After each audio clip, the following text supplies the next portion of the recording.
Good morning! So, mao na po niyang amuan. Morning routine with our kiddos. Alexis yan. Yung si Ata. Well, nag-ready me. Sila going to school. And ako going to work. Ayan, pretty good. Kaayo. Kambal na one. So, mag-shoes na sila. Ako na sila magpasuot ang ilang shoes mo kay ikot-ikot nilang shoes. So, hindi matarong kung sila tamakan lang ang piso no side. Next is kambal 2. Ayan. So, ang mga girls po. So, di na kayo problema sa kong mga girls. And the next is, di na po sa kusina. After the mag-uot silang short lang usa. So, makumbana.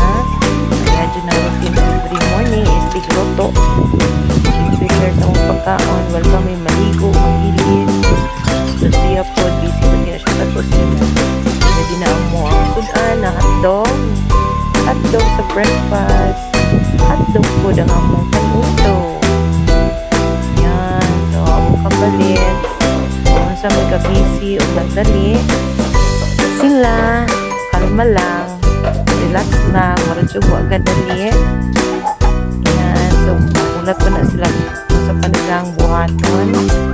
So, ready na ito no? Mag-pray sa gita, no? First and foremost. So, let us ready our balunan.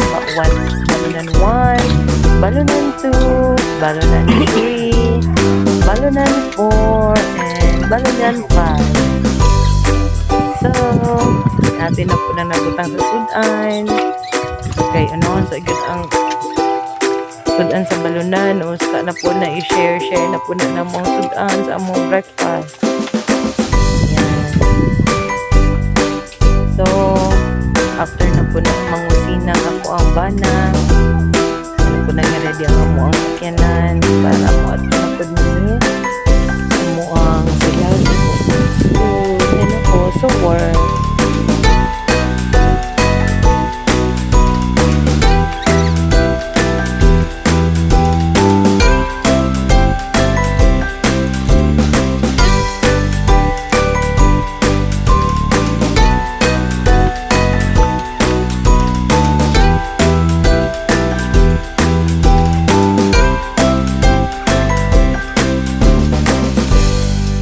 Eating kiddos.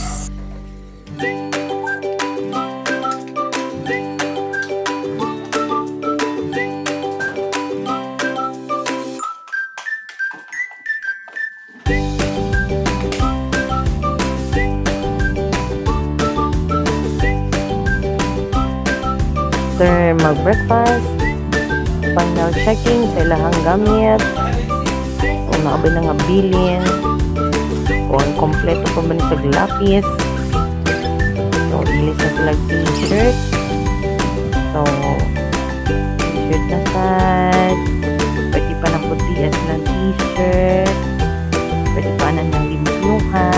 Pwede kahapon. Hasta na ginana nilang. Pwede na ginana nilang ugawa. Sige lang. Enjoy lang dyan natin nilang moment, no? Mabot na silang time nga. Nabalo na po dyan sa mga timan silang self. So, ayan. So, we're getting ready. So, ano, galuya right good. Open pang likod ng bag. And then, hello. So, we are in the car na, no? Bye. Mag-isang sa tadya. Okay. Let's go. Jump off early. Kaya yung correct padungan si Mami. Tada!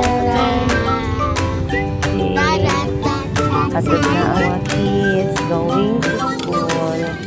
Driver lang sa Angpeg. Train na sa ano? Ayan. Bigay na nagkatay. At nagkasabo. They're going to school. Marag na yung makahatag sila. Ayan, kambal. Bye! Sila na yung sulod.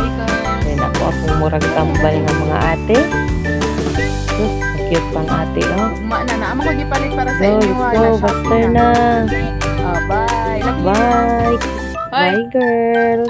I love Okay, you. Basta I love and let's go. And ayan, bye na ang girls. So, me, myself, and I going to work. Sa school, so magbiyahe na punta. Going to Tago. Kay ang ato ang work padulong sa Pantukan. So ibili lang nato atong sakyanan sa Tagum and then mag-commute ta going to Pantukan. Pwede ta mo sakay og bus, pwede ugbag, basta kung sa live van sa dapat maabot ta sa ato ang work before 8. Paningkamutan nalang jud ako biyahe sa tag-adlaw, happy lang. And this is our everyday routine. Kaya ho na